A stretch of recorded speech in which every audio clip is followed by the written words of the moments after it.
Nico, Brian, Mike, Dustin. It's Ken McGreen, aka Scott from The Walking Dead, and I'm here to ask you, don't go out there.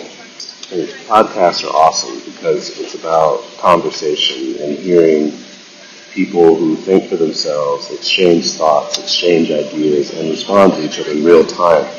And that actually reminds me of why The Walking Dead, one of the reasons I think The Walking Dead was so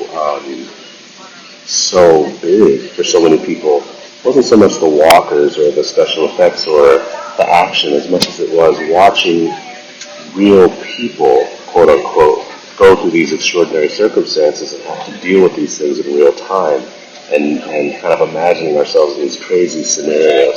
But at the end of the day, it's about human connection. Hope you have tons of fun with the podcast, and I wish you much success. Don't go out there.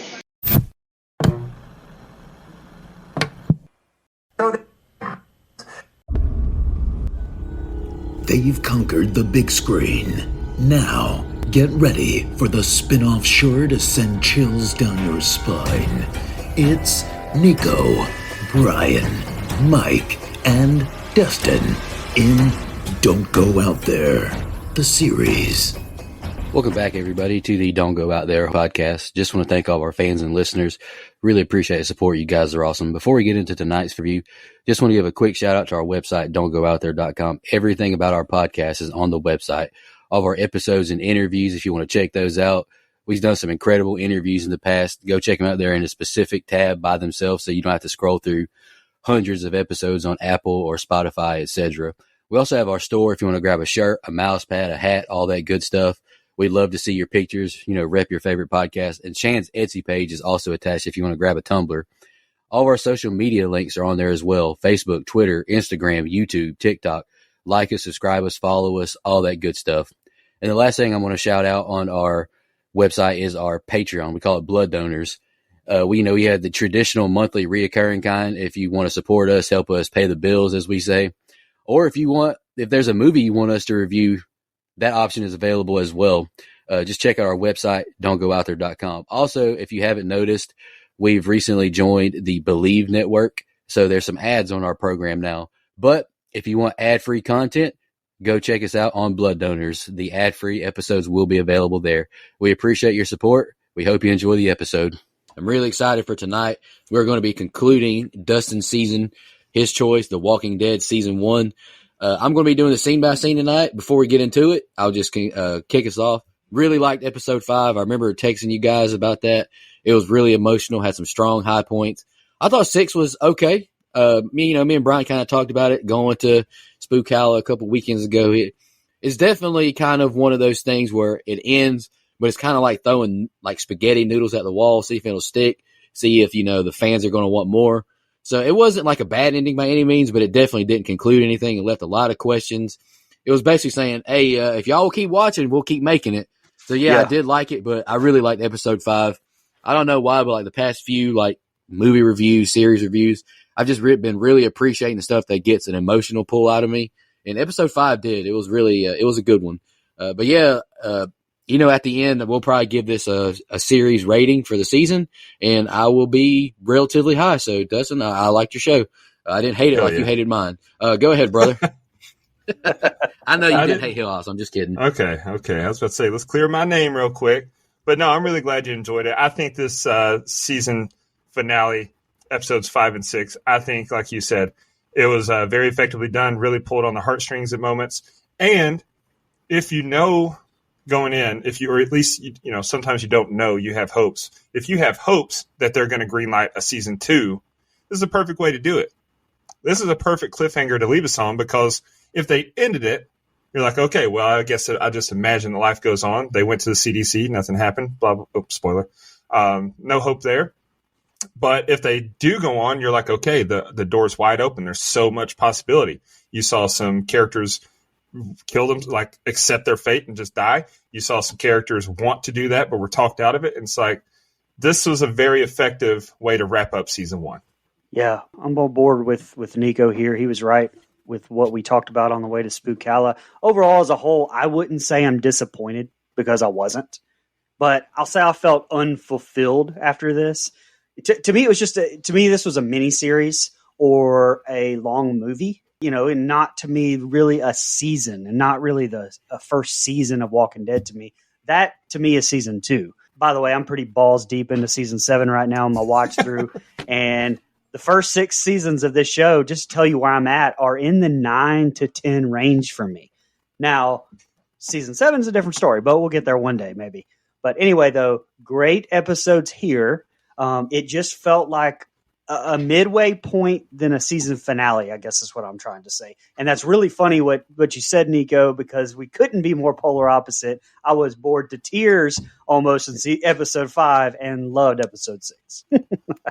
That's a really good point, Brian, about it feeling like it did feel like a mid-season finale.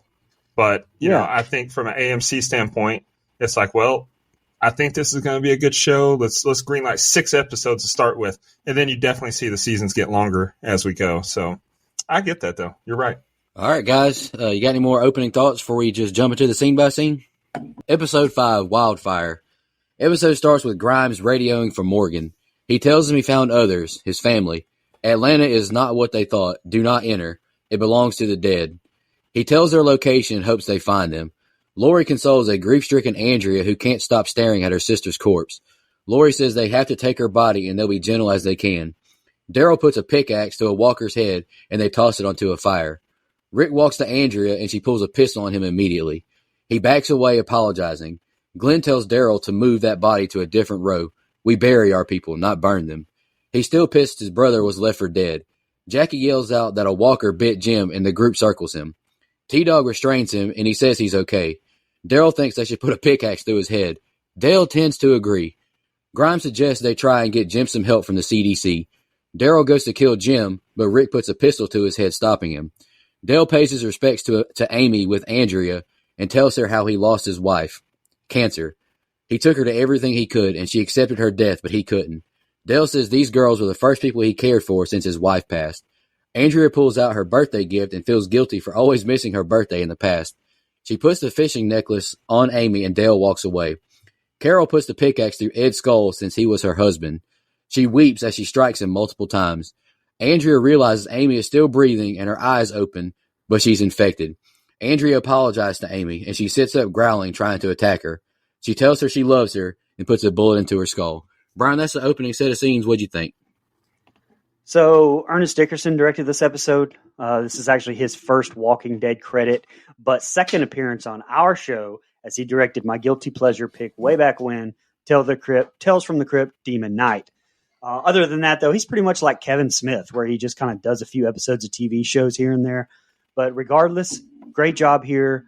Nothing stand out as bad. But let me also say this. I'm almost through 7 seasons, like I said. And the best, I don't know the next time I'll be able to say this, so I'm going to say it now. But the best standout director that I've seen do any episodes of this show has been Greg Nicotero. Like, he doesn't start directing until the end of season 2. But the shots, like I said, they were standout enough for me to say, who the hell directed this episode? And then look it up and start digging. He's a great director. Yeah. Now, something else that's kind of funny, but you just kind of roll with it though through the show is like the sound effects when they stab walkers. Like a few times here in this group of scenes, I guess especially because I'm going back and forth from the future to now the past. But in this group of scenes when Daryl was given one a pickaxe, it almost sounds laughably juicy, which that's what she said. But you know what I'm talking about? Like, come on. Like, and another goof, like you can clearly see Emma Bell as Amy breathing while she's laying here being talked to by Andrea. That I'll forgive because it's the great Emma Bell. But also, why does it take so long for her to turn and others not so long to turn? Like, I don't know. Again, like that's just something I think everyone trying to maybe get their feet underneath them, maybe establish this lore and stuff this season. So mistakes like that are definitely going to happen. You know, we talked about that with the first couple of episodes with the zombies doing things they don't ever do the rest of the season. But this is Emma Bell's last appearance of the series. Bell would return to the series actually in the 3rd season, but just as a voice. And the last thing I have to say really is it's just a good set of scenes. You know, it gives everyone a breather. Some emotional weight with Andrea, some great effects on Carol going ham on Ed's brain. Dustin brought it up, but it is crazy the character development and growth that we get for Carol throughout the series. Yeah.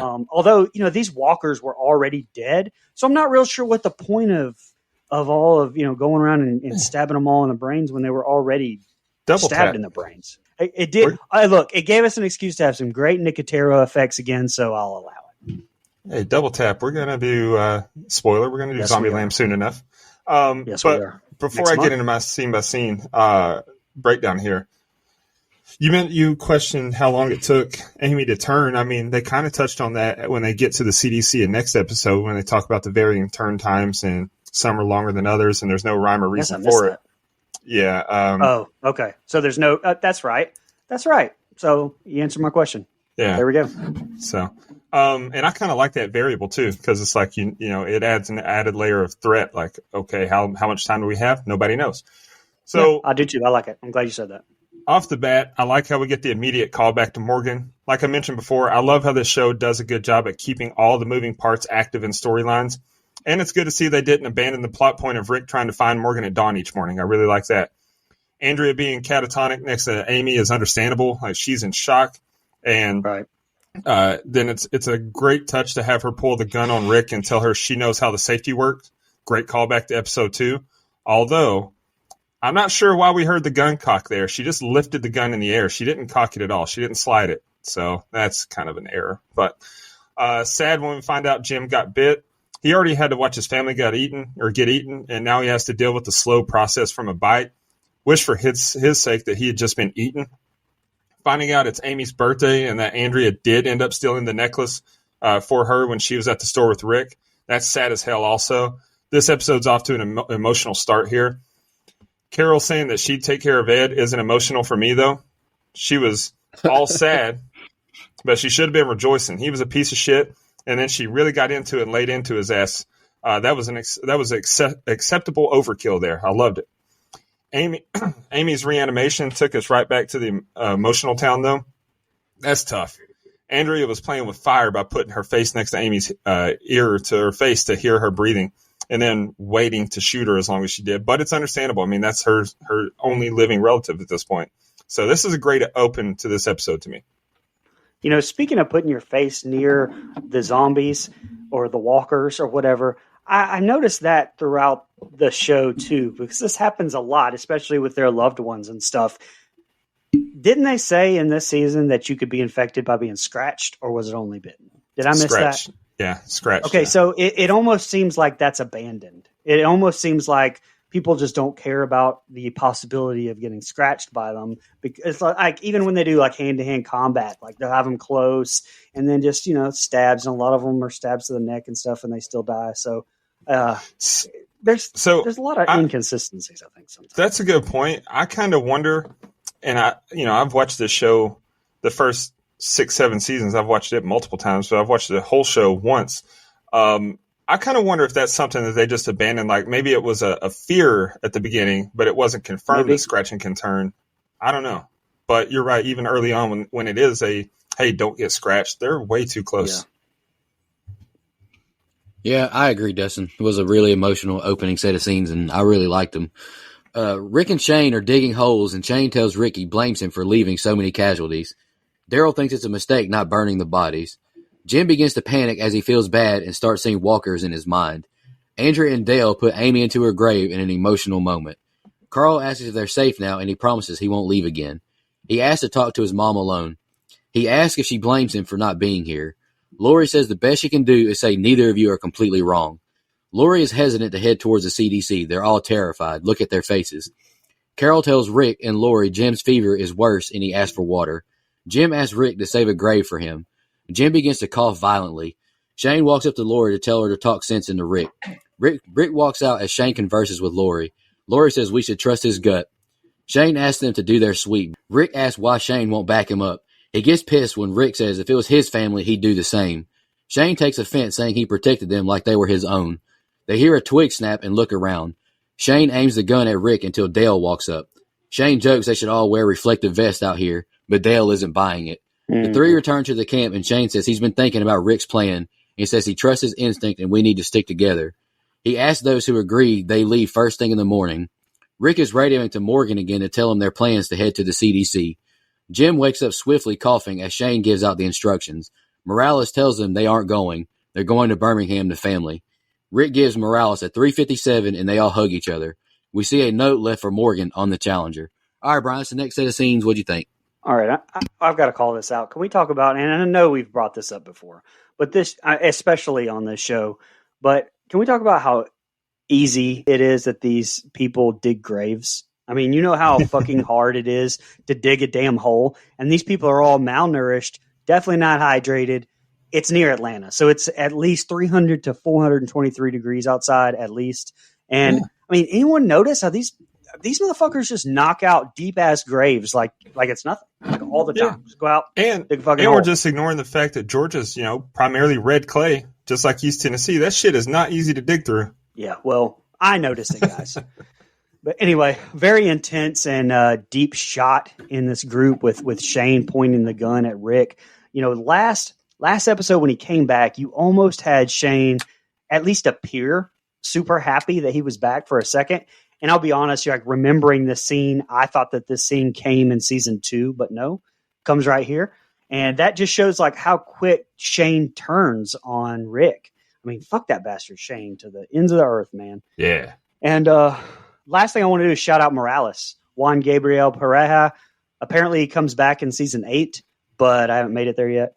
Episode titled All Out War, which sounds like it's my type of episode. I'm pumped about that. But he's also one in almost this entire cast that Frank Darabont brought to The Mist, to which we're reviewing next week. That has at least 35 cast members from this show that's in that movie. I know it's coming up soon over on the movie review pod, but anyway, more than halfway through. I don't know, probably around 66% through, I guess, if we split these up in 33.3333%. But anyway, this episode is almost done, and it's been really slow as hell for me, and I'm ready for it to pick up. Shout out to Scott Steiner. You almost did some Steiner math there with the 33%. First off, I just want to start by saying, fuck Shane here, man. Blaming Rick. Like, he may have some validity to his points, but he lost all credibility and right to speak with me when he porked his best friend's wife. Fuck off. Jim's dissent was well done. Good to see it from his perspective of what happens when someone is bit and that whole process. Good husband and wife moment with Rick and Lori talking here about whether he was right or not and the plan. Their dynamic was great to me. Lori backing Rick's plan to go to the CDC just to spite Shane was great to also. That's a good wife. Whether you believe it's the right move or not, side with your man, show solidarity against the op. I love it. Shane pointing the gun at Rick in the woods was a great seed to plant, especially for like what you said, Brian, what you've seen, what happens in the future episodes. And Shane deflected it perfectly too. Like, he didn't realize it was Rick and they should wear a reflective vest. That's good shit. Morales and his family deciding not to go was a nice touch also, because to me it's realistic that not everyone would be on board with this. Some people would have differing plans. Like, that's just how groups work.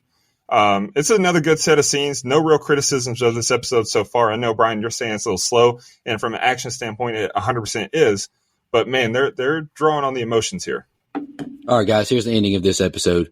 The vehicles drive away towards the CDC. The RV breaks down from the hose. Jackie tells them Jim is getting bad as Shane and others go to check out a possible gas station. Jim says he's in a lot of pain and they got to leave him here. I want to be with my family. Whew, that one hit me. Jim tells Rick he knows what he's asking. Leave me here. That's my decision.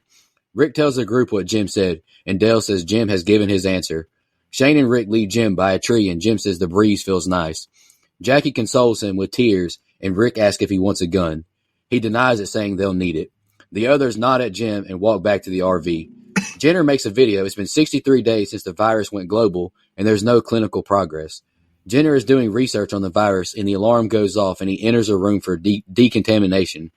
He screams when the research he was doing is destroyed over safety concerns. He makes another video explaining what happened. He seems to be losing his marbles. The others make it to the CDC, and there's dead bodies all around.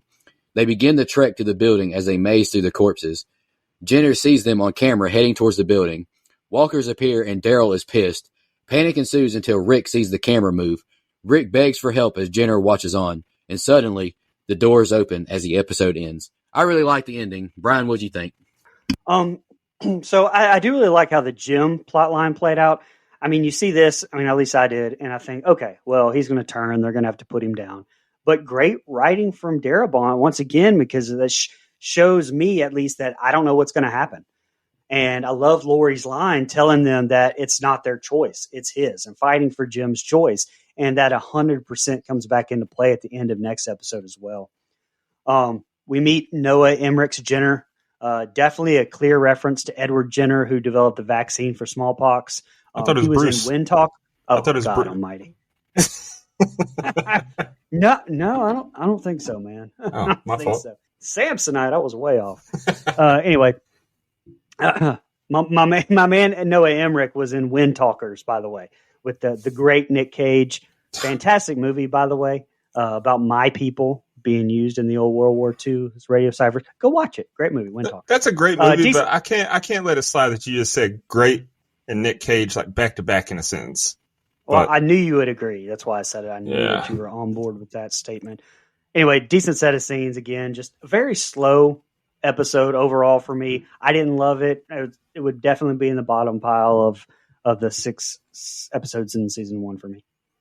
So we get a very upbeat and dramatic score as the group heads out, and it's hilariously broken up by the RV breaking down. I don't know why. That popped me. I laughed. Great job on Jim here. His coloring was drastically changed. They did a really good job showing his deterioration.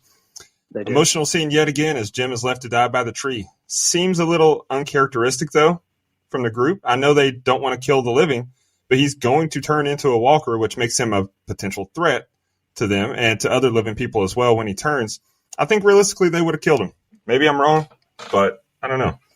I like to cut to Jenner at the CDC with his video diary. Great way to show us what was going on there. I do find it a bit unlikely that he'd flub up like that and torch his research with an accident. It's an amateur mistake by a pro. Great shot as the camera draws back, showing how big the room is and driving home just how alone and isolated he is there. That was a fantastic shot. When the group arrives at the CDC, that was incredible. The panic of the group, the desperation from Rick, and then the relief when the door opens, just awesome stuff there. And overall, this is a damn solid episode that really pulled on your emotions.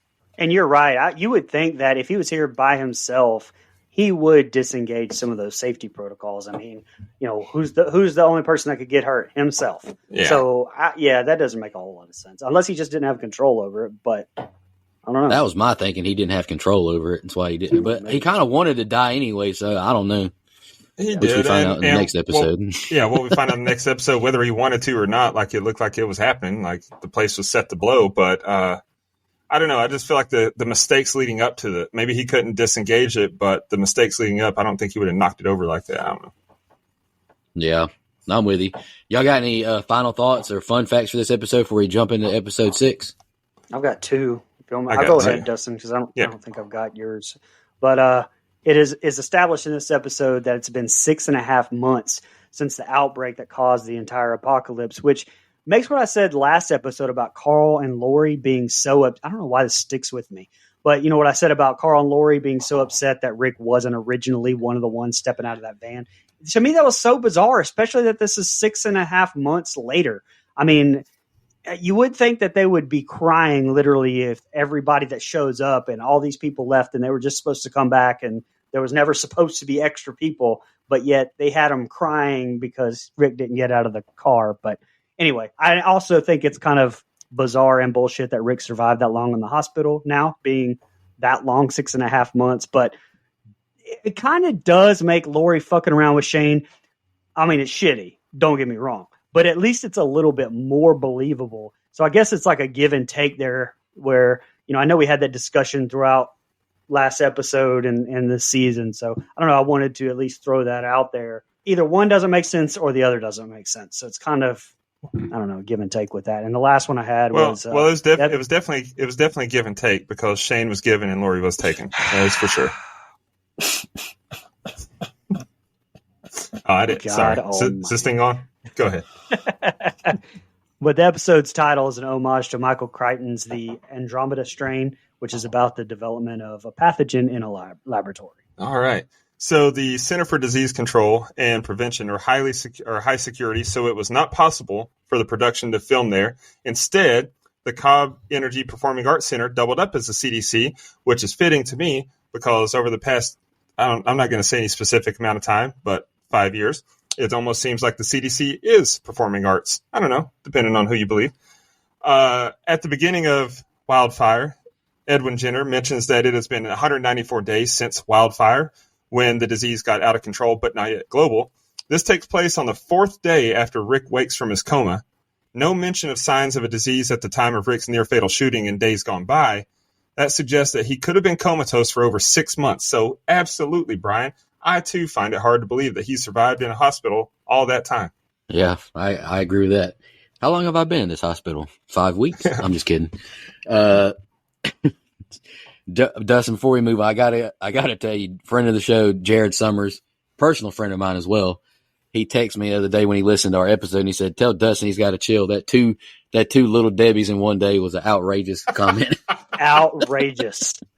It was outrageous. Hey, that's my fault. I almost sent y'all. I went to the gas station like the next day after I said that on air, and I saw the little Debbie's there, and I almost sent y'all a picture. I was going to say I'm about to pick up a lorry. Y'all want one? But I didn't. So I knew. Oh my god. All right, guys. Since I was doing scene by scene, I'll just say real quick, like I mentioned, episode 5 I thought was really good. I understand it didn't have a lot of action, but man, sometimes I need a break from the action. I just want some character emotional pull, and I got that, and I appreciated it. I feel you. All right, episode 6, TS-19. Episode starts with Shane in the hospital asking for help until he sees the hospital workers getting shot up until walkers take over. Shane tries to pick Rick up but can't figure out how to get the medical equipment off of him. He begs him to wake up until gunshots kill the power to Rick's room. Shane exits the room, gun drawn. He uses a bed to block off Rick's door and runs away. The group makes it into the CDC and they wander around yelling for help. Jenner asks if any of them are infected and asks what they want. He wants them all to do a blood test and he seals the door off. Jenner cracks a joke that Carl is the only one he has to worry about. Rick asks what happened to the other doctors. He says he's it and shows them Vi, an AI companion, or that's what I called it, just an AI companion. I don't know if that's technically it. He's taking their blood and asks if Andrea is okay. Jackie says they haven't eaten in days. They're all eating and drinking, having fun, and Rick convinces Lori to let Carl have some wine. Rick raises a toast to Jenner and thanks. Shane asks him about what happened to the other doctors. Jenner says the others left when things got bad, and a lot of others opted out by suicide. He says he stayed, hoping to do some good, and Glenn calls Shane a buzzkill, which he was in that moment. Jenner takes them to their lodging and says, take it easy on the hot water. The group feels a glimmer of hope and normalcy. We see the group showering, and they all have different emotions. Dale checks on Andrea, who's throwing up. Dale says he sees a chance to make a new start. Andrea says there's nothing left in tears. Rick asks Jenner how's the blood and to thank him. He falls to the ground drunk and laughing. Rick begins to pour out his emotions, and Jenner says it'll be okay. Carol takes the kids to bed as Lori browses around the room. Shane checks her out and scares her, closing the door. He tells Lori what happened in the hospital. He didn't know what to do and couldn't hear a heartbeat. Shane says he loves her and tries to kiss her and make moves. She pushes him away and scratches his face. He leaves the room angered as Lori processes what just happened. All right, Brian, what did you think of that opening set of scenes? I got a lot on this, so bear with me, but I loved seeing the flashback to Shane in the hospital. I think seeing firsthand that he was telling the truth after all, that he really did think Rick was dead. Plus, like watching soldiers shoot the living patients and doctor was crazy. Mm-hmm. Also, I mean, it's never talked about, but Shane pretty much did save his life by blocking the door. I mean, is that believable? No, but at least it's explained, because I was looking for something like that on how the hell that they didn't get to him. And I really do like all this cold open. I like this entire episode. Like I said, so much better than the last one. Guy Ferlin directed this one. Yeah, I don't know who that is either. So all good. But he did direct Lori, Sarah Wayne Callies in Prison Break. But that's about it for what I've seen of his. And Daryl calling out Jenner on the heat he was carrying and him saying that there were plenty lying around. Exactly. That's what I keep saying. And that's what I was thinking, like, once again, when they were racing for the CDC and all these soldiers' guns and shit's just laying around, drives my ass crazy. I'm like, fucking pick one up. And that dinner scene, very reminiscent to me of the dinner scene in the first Alien, albeit obviously minus an alien bursting out of a stomach. But that's what it reminded me of. Great one shot from Fairland circling the table. You know, I love it. It stood out to me for sure. I love the little moments like them, getting to take a shower with warm water. But I did laugh though when he was like, "Don't waste it," and then you had Andrea just fucking sitting in the shower, like wasting the fuck out of it. Like, God damn, she should have died last episode. And lastly, fantastic job from Callies and Barenthal, who, by the way, I've always thought it's Bernthal. And I've always thought it was Barenthal my entire life. So learn something new every episode doing this amazing show. But those two did fantastic portraying it's just an emotional explosion that they had that was just building up over all season. Sarah just fucking killed it, especially after that scene with the trauma on her face just afterwards. Just amazing. Yeah, Brian, you mentioned all the guns laying around, like grab them. Yeah, these motherfuckers never played Grand Theft Auto because you see those little icons floating above dead bodies with the guns and the money. You grab it. Right? And you saying that Andrea should have died last episode, I immediately thought of Dewey Cox. The wrong kid died. But anyway, I like the immediate flashback to the day the hospital fell. Great way to show us more of what happened. But I do question Rick not getting shot. Like you mentioned, Brian, find it hard to believe that bed kept him safe. I agree, because if the walkers are in the hallway and they smell a living person in there, that bed has wheels on it. They could have rolled it out of the way. They wouldn't have had to do anything unbelievable. They could have just pushed it until it rolled. They would have got in to eat him. But also, I just find it hard to believe that they didn't shoot him. We saw the military shooting alive people, like you said, alive patients and doctors in the hallway. So it seems like they would have shot Rick in his sleep to keep him from becoming a potential threat when they peeked in the door there. It also shows us, though, that Shane did intend on being a good friend, but then just gave up and left him for dead. So it's an added layer and dynamic for him. Great line from Rick at the CDC when Jenner said, "What do you want?" And he said, "A chance." That's strong. That's strong dialogue there. Leave it to Shane to be a dick at dinner, though, and ruin the moment of relief. Very on brand. But then, Shane, just like me for real. Alcohol hits different in a hot shower. That is a pro move. Man took the liquor in the shower with him. I meant that here, not right back to not when in the rape scene. Yeah, not when he started being unlikable again, when he creeps on Lori there and then has the drunken, I want that look in his eyes, turning all rapey. Fuck that guy. That's what I thought you were talking about. So, yeah, whoa. Shower scenes like Dustin, not rapey Shane. Got it. Yeah. That shower whiskey, not the rapey. But Lori should have told Rick immediately and let him handle it. But then again, Rick was drunk as shit, so it may have been better to wait till cooler heads prevail. But tell him in the morning. Shit, don't just let that go unchecked. But overall, this is a solid set of scenes to establish where we're going in this episode. All right, Rick turns the light off in the room and lies down with Lori. He tells her we're safe here and kisses her as she continues to cry. Carl asks Rick if he's hung over at breakfast as T-Dog makes breakfast for everyone. Glenn is hung over bad, as others ask Shane what happened to his neck. Jenner joins and Andrew says they didn't come here for the eggs. He takes him to the computer room and shows them his research. He's showing them test subject 19, someone who got bit, died, and volunteered they research their progress. The virus is similar to meningitis. Jenner tells Andrea he knows how she feels. He lost someone close as well. He says the wake-up time varies and only the brainstem comes back to life. Andrea asks he has no clue what it does he? They ask if there are other facilities, but Jenner isn't sure. He's been in the dark for over a month. Dale asks about the clock counting down. That's when the generators run out of fuel. Site-wide decontamination will happen when there is no power. The men make it to the generators, and Rick realizes it's almost out of fuel. Carl asks Lori if something is wrong. She said the AC stopped working. Jenner tears up looking at his wife's picture, saying he did his best and hopes she's proud of that. We always think there's going to be more time, but there's not. Great line. They ask Jenner what's going on as he walks away from them. Rick asks Jenner what's happening. It's prioritizing the computers over anything else. Rick tells him to get their things. We're getting out of here now. Vi announces 30 minutes to decontamination, and Jenner locks the others in the room. Rick asks what happens in 28 minutes. Jenner snaps and has Vi explain what HITs are.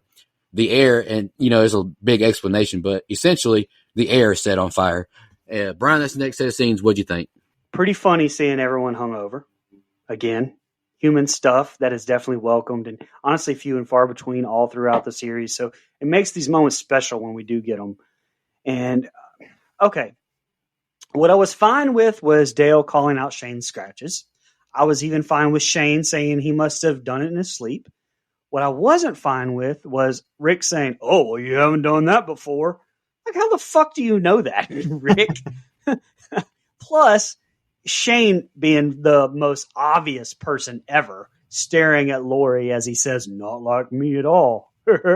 That's stupid as hell. Plus, I'm not going to spoil it, but when all this comes to a head with those three, and you find out what you do in season 2, like I said, I won't spoil it. How is Rick not immediately thinking, "Well, they were fucking last night"? Like, I don't know. I didn't like the writing there. And I did love the explanation of everything. The graphics I thought looked very well done. Great job of the tension building up here for the first time, and honestly, a little bit in a while. I was welcomed with the tension coming back. A great performance from Noah Emmerich as lockdown really starts taking effect and people start freaking the hell out. He and Andrew Lincoln, I think, do a tremendous job in the set of scenes with their dialogue back and forth. Just really good. So maybe Lori was right not to tell Rick right then, because the way he fell into bed was all too familiar to me. Dog is drunk. Everybody being all hungover at breakfast is like when we get together after a game day in Tallahassee, another familiar scene. Really cool seeing the first and second event. Gives a great look at the process of becoming a walker. I thought that was just a cool way to introduce that. Moment of panic when we find out they're about to run out of power. They really lured us into a false sense of security in an effective way. Jenner turned out to be a real piece of shit, man. Welcomed them in, and then just planned to let them all die inside. I don't know how I feel about his character arc, to be honestly. Like, it seems unlikely. Like, he joked with Carl about, "I'm going to have to keep my eyes on you," and seemed to be a likable guy, but then just trapped him. Seems more likely he would have explained everything to them up front and then give them the option to leave or come in. But he shut the front door and just trapped them. So, I don't know. I'm kind of torn on him, but decent set of scenes. Yeah, I agree with that. Yeah, I think that's my biggest critique of this episode is I don't know how I feel about Jenner's character. It was kind of weird, but here's the ending. Daryl slams his liquor bottle, yelling for them to open the door as they try and break the door down. Jenner tries to convince him this is a better way to go as Daryl fails again to kill him. Jenner says this is our extinction event. Carol weeps, saying her daughter doesn't deserve to die like this. Shane pulls a gun to his head and commands he open the door. He begins shooting the computers until Rick gets the gun from him and hitting him with it. Shane says they're all done for. Rick says he thinks Jenner is lying about there being no hope. You stayed when others ran. Why? Test subject 19 was his wife. He promised he'd do all he could. Lori begs that he give them another chance. Jenner opens the door and they flee out. Jenner shakes Rick's hand and whispers something to him. Jackie says she's staying. She's not going to end up like Jim and Amy. Andrea says she's staying as well. Dale tells the others to go. Dale begs Andrea, but she says Amy is dead. The others try and break the windows, but no success. Carol brings Rick a grenade from his laundry.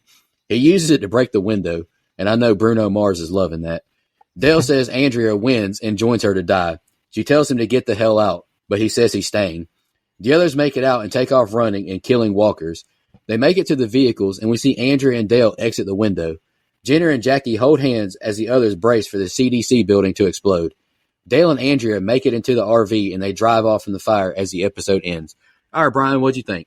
All right, I love this third act here. I mean, there's so much tension, so much going on. Again, more of the end of a miniseries, like I said, than a season finale, but I mean, that's not a bad thing. So much groundwork being laid, and honestly, so much coming back into play. Like what I said earlier when I was talking about with them making their own choice and Andrea and Dale coming into play with that. And then the grenade coming back into play. You know, honestly, it is kind of funny. Carol's just carrying that shit around all willy-nilly in a backpack. But, hey, I'll allow it. Won't be the last time Carol saves their asses. And at one point in the conversation with Jenner, when Rick says he's grateful for him opening the doors and giving them a chance to get out, Jenner saying, the day will come when you won't be. That comes back around in season 7 with the title of the first episode being The Day Will Come When You Won't Be. And let me tell you, I hate that fucking episode with all my being. So that's how I felt about starting the series after that one episode. But anyway, no spoilers.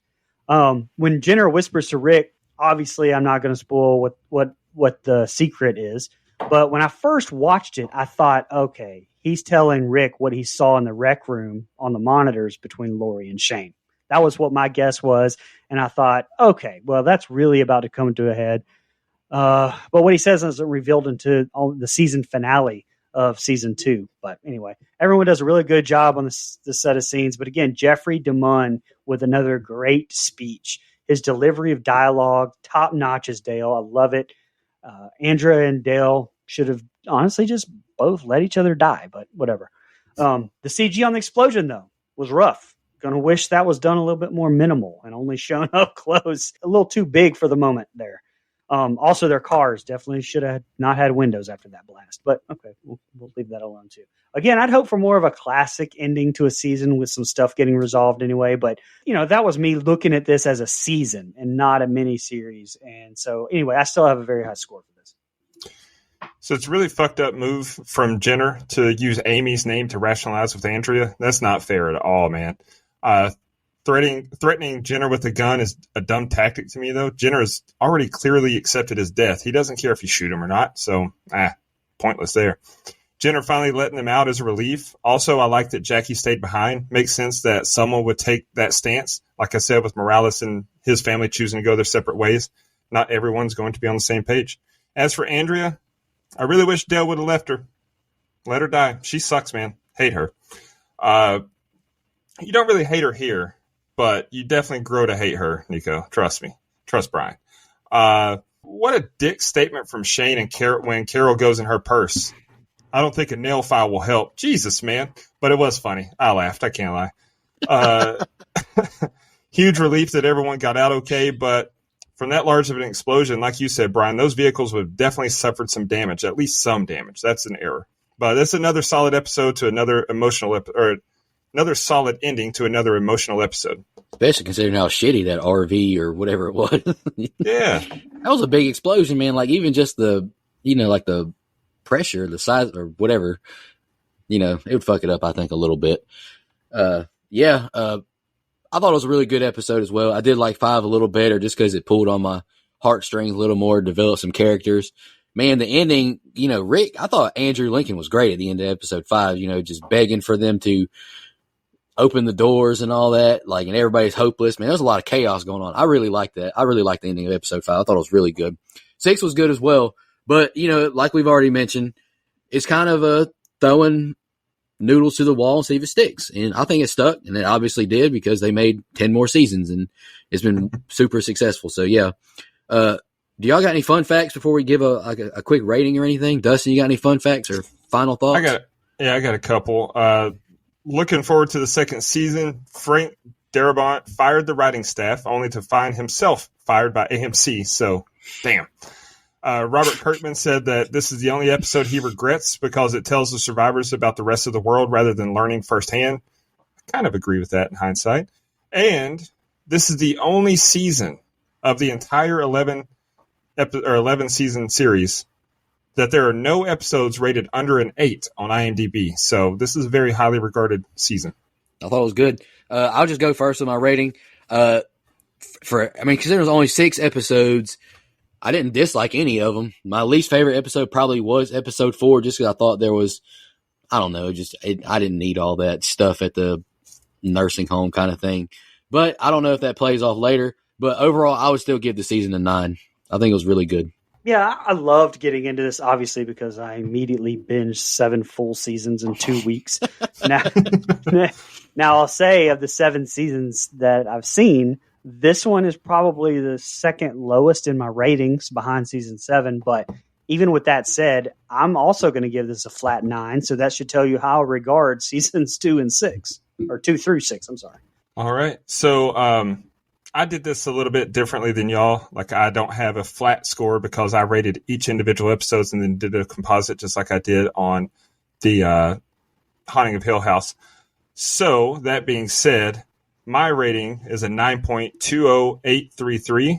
So when you add that around that shit, you went around that shit. You divide that or combine that with your 2's 9s. That gives us a composite score of a 9.0694433. There we go. Did Vi do these compute? Yeah. No. These number crunching. Yeah. And I didn't do the composite rating for season 1 on IMDb. I should have, but overall the series has an 8.1. So it's good show. Good shit. Wow. Yeah, I really enjoyed this season. It was really good. I'm looking forward to watching more. I don't know. I kind of feel like I would just, I don't know. I shouldn't think this way, but I feel like I don't even want to start new shows until we start reviewing them. I don't know. That's probably stupid of me, but anywho. Well, we just started reviewing this, so let's get it. You got 9 more seasons, 10 more seasons. Whew. All right. The show on IMDb for the first 6 episodes, I just did it real quick, so there's only 6 of them. The composite score on there is an 8.5333. So we're a little higher, but damn it, it's good. Oh, yeah. It's real good. I had a great time with it. But it did leave you kind of wanting more, little, I wouldn't say unsatisfied, but, you know, it was only 6 episodes. It obviously did well. Really good choice, Dustin. I'm glad you picked it. Brian, you want to announce your pick for the next series, and I'll shout out our blood donors, and we'll get the hell out of here? Yes, I am. We are going to be doing True Detective Season 1. To me, Nico said that Haunting of Hill House was his favorite episode or favorite season of anything in television. This is mine. So it really stuck with me when I first watched through, and bothered me a lot because of how true crimey, really that it is. That kind of stuff bothers me. But I'm looking forward to doing it, obviously. And am I looking forward to watching it again? I don't know. I wonder if it'll affect me the same. Man, before I shout out the blood donors, I looked at a little bit of TikTok today, and there's a guy, I don't follow him, but he shows up on my FYP a lot. He's one of the big movie review guys on there. His name is Seth Film Reviews. He polled 1,500 people and asked them what their single favorite season of television was. And True Detective Season 1 was the number 3 overall winner of his poll. I think the only 2 above it was Breaking Bad Season 4 or 5. That was number 1. And Game of Thrones Season 4 was number 2, I believe. And it was close. So True Detective Season 1 is very highly regarded, and I'm looking forward to it. I'm looking forward to it as well, because this is another one just like Haunting of Hill House. I've never watched it. So, but I hear, Brian has hyped it a lot. So I'm looking forward to it.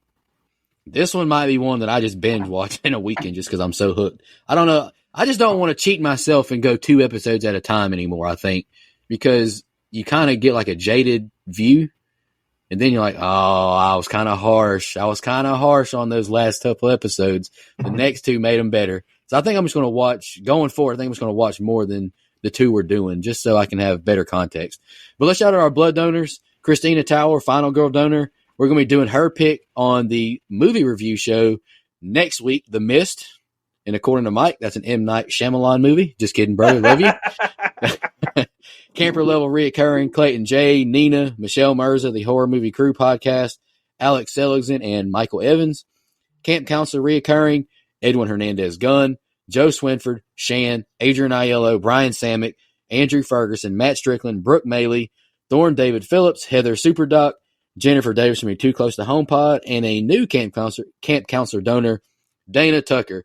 She's a big fan. She's been DMing us a lot, asking questions about reviews we've done. Really appreciate the love and the feedback. We appreciate all of y'all's support.